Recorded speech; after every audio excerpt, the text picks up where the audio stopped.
বিবেক বুঝি না, আমরা লাত্তি গিলিকা দিবেন। আমরা আইছেন কে বাঁচাইতে আমারে? লাত্তি তো খাইবেনি।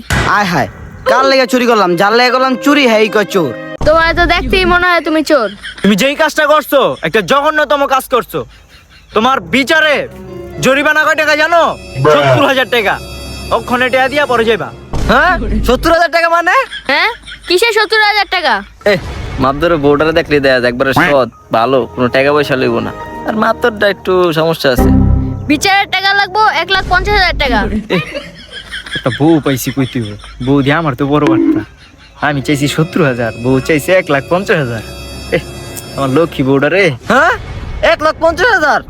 50,000 টাকা গেছে আমার মেকআপ খরচ, আর 1,00,000 টাকা হলো বিচারের জরিমানা। আমরা মাপদর সাহেব কইছেন আবার টাকা তো দন লাগবই। আমরা গরিব মানুষ, আমগো উপরে জোর জুলুম করতেছেন, এটা ঠিক হইতাছে না। চলে আর কি, বিচার এই জায়গায় শেষ। আর তুমি 20,000 টাকা পাইবা, কারণ তোমার কিডনি ড্যামেজ করছে।